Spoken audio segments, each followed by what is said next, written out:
This is the Pixl paper, June 2017, Numeracy Intermediate. Question 1. Joel walks 50 meters due east.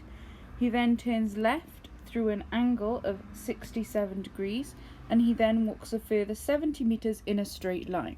Using a scale of 1 centimeter represents 10 meters. Draw an accurate scale drawing to show the above information. Starting point is given for you. So you're going to need to use a ruler and a protractor for this. I can't do this on the iPad. I can do a rough drawing for you, but ask your teacher how to measure this with a protractor. So he first walks 50 meters due east. So obviously that's east. So I want a 5 centimeter line going this way. So this has got to be 5 centimeters. Then he turns at an angle, so you need to get your protractor. You know that you need to go from your north. Oh, that's way too big. From your north going up, and then go around this direction to 67 degrees. And then you want your straight line, because he said they walk 70 meters now. So you want your straight line to be 70 meters from there. So about 67 and then 70 meters along there. It should look something like that. And then you can indicate that this is where he would be. The actual distance from the start to the end point, so as long as you've got that 7 meters, you know that 70 and 50, this actual distance is going to be 120, okay, 120 meters. Okay, so that all I did there is 50 plus the 70. You can do that with even out drawing. You get 1 mark for just doing that. You don't even have to draw it. So that angle there is about 67. Probably not, but 5 centimeters here, 7 centimeters here, and then this angle 57. Okay, question 2. We got some different butters. 300 grams for 99p, 400 grams for £1.40, 500 grams for £1.85. So we need to see basically which is going to be the best value for money, haven't we? Butter can be bought in 3 sizes. Josh owns a tea room and he needs to buy butter to make cakes. Which size of butter offers the best value for money? You must show your workings. Okay, this is our OCW, so make sure that you lay out all of your workings. So it doesn't tell me which butter they're different called, so I'm going to call this one A, this one B, and this one C. So for A, we know that it's 300 grams for 99p. Now I need to compare all 3 of these. So looking at them, the easiest number to go with is to convert them all back to 100. You can do 1 gram if you really wanted to, but 100 grams seems the easiest for me. So to go from 300 to 100, I would need to divide by 3. So I'm just going to take 99 and divide that by 3, because I can do that quite easily. I know 3 3's go into 9, so it's going to be 33p. So that's the first one. I know A is 33p. Next one, so the one I've labelled B, this one is got 400 grams for £1.40. Again, I need to compare it, so I want to do 100 again. There's no point doing 200 because I can't compare 100 and 200. So 100 grams for, so this one, to go from 400 to 100, I divided by 4. And this one I also need to divide by 4. Divided by 4 is not hard. You could use a bus stop method if you wanted to, but dividing by 4 is half in it, and then half in it again. So I know half of 140 is 70p, half of 70p is 35p. So I know this one, B, is 35p. Last one, so the one I've labelled C, is 500 grams for £1.85. See how I'm laying it all out? I'm getting my OCW marks here. So the 100 grams then, so from 500 to 100 we would divide by 5, and then I'm going to also have to divide this by 5. Again, you might have to get out your bus stop method for this, so I'll just demonstrate it by here for you. So you've got 5 into 185. So I know 5 doesn't go into 1, so I've got to carry on my 1 to make 18. Goes into 18 3 times, because we know 5 3s are 15, leaving 3 left over. How many 5s go into 35 is 7, so it's going to be 37 pence. So this one is 37 pence. So I've compared them all now. So if I bought the first one, I'd get 100 grams for 33p. If I would have the next one, I'd actually get 100 grams for 35p, and the next one 37p. So I can say then, my nice statement at the end, I've run out of a bit of room, but my nice statement is to say the first butter is the best value for money. It's always good when you've got your OCW to do a conclusion at the end, make a little statement, because although I'm finished, when I've finished all my maths, I've still got to say that statement at the end. Okay, Josh wants to buy exactly 800 grams of butter, which is the cheapest option for Josh. So we know, well, I can't make 800 grams from 300 unless I add 5. Oh, there you go. So I can do the 300, add the 500 grams, so that's one option. So I could do A, add my C. So I could do 300 grams, add 500 grams, which is going to cost me, so we've got the 99p, add my £1.85, it's not too hard to do that, just add a pound and then take off a penny, so that's £2.84. Or we could get, well, 2 lots of 400, so we could do B and B. So I could do 400 grams, add 400 grams. How much was that one again? £1.40. So we've got £1.40, add £1.40, which is £2.80. So he should, little statement at the end, you don't have to because it's OCW, but he should buy 2 lots of the 400 grams. There's no other combination. You can't do 500 and 400 and take some off. You can't do 400 and 300. Those are the only options to make 800. You need exactly 800 as it's highlighted right there. Okay. Okay, question 3. Is this question 3? Yeah. 9 people work at Layla's Coffee. One of these people earn £330 a week. Lovely. Everyone else has the same salary, or they must be the boss. The mean wage of the employees is £250 per week. Calculate the modal salary. So we know all the rest of them are going to have the same. So we need that amount basically. So we know how to find the mean. The mean is you add up the total. So you get the total. You divide it by how many people are there. So they've told us there are 9. So I would divide that by 9. And I get the mean, which is 250. So if I know that the total is 9, total divided by 9 is 250, I can get that total. So I know that the total is going to be 250 times 9. I just do the opposite of divided. So 250 wouldn't take you long to do that, but 250 times 9 is 2,250. I mean, don't write it out 9 times. Times by 10 and then take off a 250. Wouldn't take you long times by 9. So we know the total is 2,250. We need the rest of them now. So I know they've told us that one person earns 330. So I can take that off. So I know that I can do the 2,250 and I can take off the 330. That leaves me with 1,920. So those rest of those, so the 9, if I take one away, that's 8. So the rest of those 8, they add up to the 1,920. And they said everyone else earns the same. So I can find out what each of them earn by just dividing that by the 8 people left.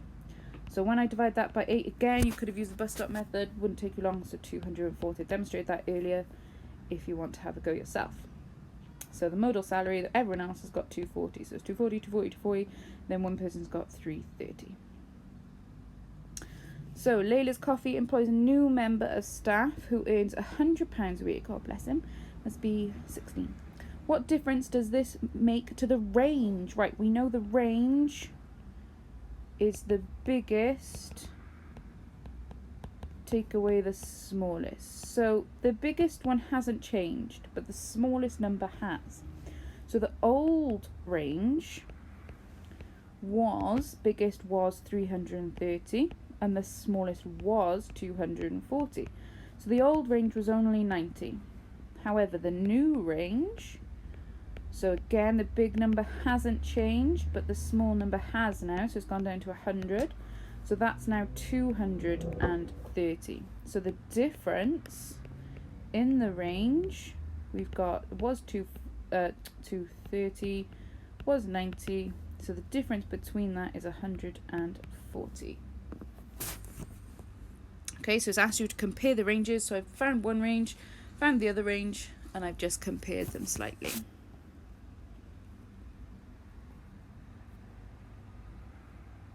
Question 4. Israel wants to carry out a survey to find out how often people go to the theatre. In the space below, design a data collection sheet for her results.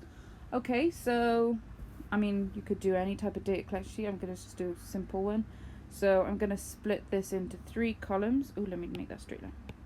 So I'm going to split this into 3 columns. I'm going to have my information there. I'm going to have a tally. And then I'm going to have, because I'm collecting data, so I would be going out and asking people. So here I would have a little tally going on. Then I'd add them up later to get my frequency. So this one, I basically want how often they visit theatre. And call that T for short. Now, you can have lots of different options. You can be like, well, less than 2 times, between 2 and 4. You could say between 3 and 7. You could use whatever range you want as long as it's consistent now, okay? So your gaps in between are going to be consistent. So I'm going to say, so I've said the theatre T. So I'm going to say if you visit the theatre less than or including 2 times. So that's 2 or less, let's say a week. I should have put that in my title. So I got less than twice a week. I could have between 2, not including, so I'm not going to put the including sign, between 2 and 4, but not including 2, but including 4. That's where those symbols come from. I could say then 4 and 6. And then I can't bother to do another one because I ran out of room. So I'm going to say more than 6. Not including 6 though, because that's in the other one. Can't have ones overlapping as well. You can't say 1 to 2, 2 to 3, 3 to 4, because where would the 3 and 4 be? As long, if you've used these signs like I've done, that's fine. You can do that. If these signs are involved, that's absolutely fine, because this means including 2, this means not including 2.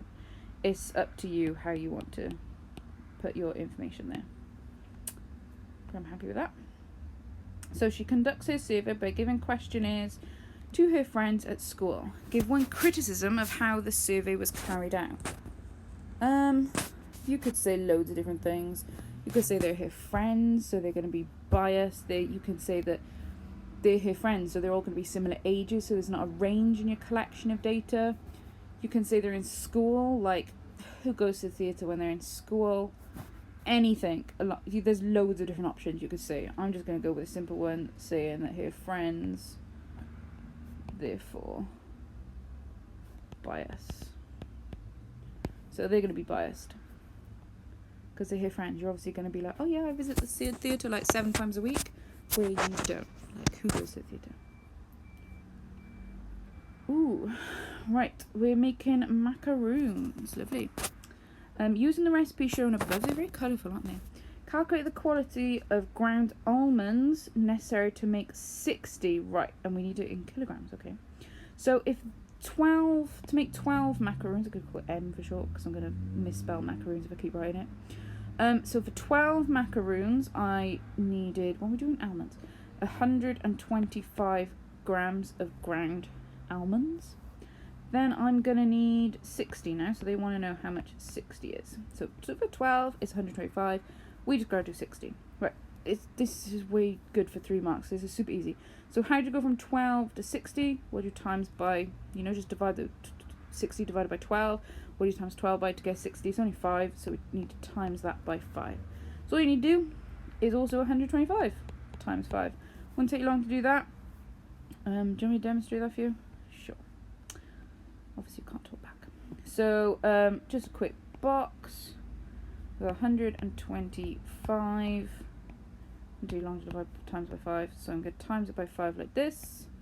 Very easy. 5 times 5 is 25. 2 times 5 is 10. And 1 times 5 is 5. See how I got 05, not 50, because that'd be 50. Add up going diagonal now. So I got the 5 on its own, so that makes 5. 2 add 0 is 2. 1 add 5 is 6. And then nothing there. So 625. Wouldn't have taken you long. So we got 625 grams. We need our answer in kilograms. So we just need 625 grams in kilograms. We should know that there's 1,000 grams in 1 kilogram. So you just need to divide that by 1,000.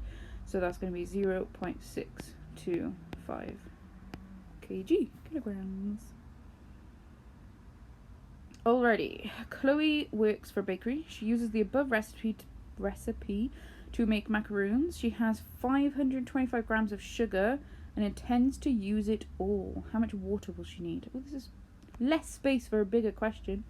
Alright, so 12 is 210 grams. So we got 12 macaroons is 210 grams of sugar. She's got 525. Right, let's start by doubling it. So double 210, that gives me 420 grams. That would be 24, because double it. Double 12. She only needs an extra 105. Ooh, luckily. Ooh, I thought this was going to be a lot harder then. So luckily that's only half of 12. Half of 12 is 6. So I know I've got to do this one, add this one to get 525. So 24 add 6 gives me 30 macaroons. So she can make 30 macaroons with 525 grams of sugar. But we want to know the water. So let me add on 12.5. So this is 12.5 milliliters. We basically need 2.5 of it. So we need to double it. So 12.5 doubled is 25 milliliters. Yep. And what else do we need to do? We need 6. So we need to half it to get 6.25 milliliters. So I just want to add 6.25 and the 25 milliliters to get 31.25 milliliters of water is needed. That doesn't not look like it says needed. It says needed, I swear. So 31.25 milliliters of water. Okay, oh my, don't get scared. It's probably really easy. Numeracy is always like that. It's always a lot of words, but the maths is super easy. Right, Samantha has a craft store where she sells handmade birthday cards with envelopes. Oh, lovely, good for her. It costs her £12.50 to buy 100 plain cards. £7.50 for the decorations for the 50 cards.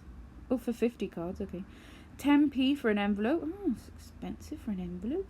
Samantha sells her birthday cards for 85p each. Oh, that's generous, and 85p you can't go wrong. Handmade cards, that's quite a really good value. At the start of the week, she has £200 in her bank. Good for her. She has 100 already decorated cards with envelopes ready to sell. She has already paid for the materials of these. Okay. During the week, she sells her stock of 100. She pays all the money into her bank account, and she buys and makes another 300 cards. She does not sell any of them. Oh. How much money will Samantha have in her bank account at the end of the week? See, it's not too hard. So, it's not even an OCW as well, so you can be messy as you want. Right. She has, so let's see the money she has. So, we've got in the bank, we've got £200. So, because she says in the bank she has £200, tick, done that. She has 100 decorated cards and she sells them. Yes, sells them 85p each. Lovely. So sell your cards. So we've got 100 for 85p. Well, that's £85. Just times it by 100. And that's it. The money she has left then. We just got to take off the money it cost her to do her 300. Okay, so we've got a 200 check. She has 100 decorated cards ready to sell. Done that. We just need to do the 300 cards now. Okay, so the cost to make 300. Okay, so let's start with the top one. So it's £12.50 for 100 plain cards. This is this information here. So we've got £12.50. If it's £12.50. So we need to make 300. £12.50 for 100. So I just got to times that by 3. This one £7.50 to decorate 50 cards. So I need to times that one by 6. And 10p per envelope, well, there's 300 cards, so I times that by 300. So 12.50 times my 3. Wouldn't take you long to times that by 3. I mean, you could write it out 3 times if you're really boring, but that's effort, innit? £37.50. So we've done that one. Let me take it off. There we got £7.50 for the decoration for 50 cards. So because 650 is going to 300, that's why we're times it by 6. So we're doing 750 times 6. Don't write that out 6 times. That's just space that you need. So that would be £45. Like 750 times 6. Let me demonstrate that for you. You got £7 and the 50, and we're timesing that by 6. So we're splitting that. 5 times 6 is 30. 7 6s are 42. So you've got the 0 and the 3, 4, 5, and the 4. So 45, because decimal. So we got £45. Like, see how quick that was? Instead of me writing out 6 times, I would have taken all of that space. Yikes. Right, so I've done that one. And then 10p for 300. So we got 10p 300. So we just need to times those together. So just move your decimal like 2 spaces. So you get £30. Add those together. I mean, it's not to add 0, 0, 0, 0. 5, 0, 0, 5. Then we got 7, 12, nothing. So we got 2, carry my 1, 7, 8, 9, 10, 11. So we got £112.50. So the money left. So she had, let me highlight it for you. She had £218. She spent 112. She didn't sell them, remember? So we do 285. We need to subtract 11250. I'm gonna write it like this. It's gonna zoom in so I can see. Right, visible zeros. We've got nothing. Take away nothing is nothing. Nothing. Take away 5. I need to borrow. So 4, 10. 10 take away 5 is 5. 4 take away 2 is 2. Decimal moves straight down. Remember. 8 take away 1 is 7, and 2 take away 1 is 1. So it's £172.50. 172.50. So there we go.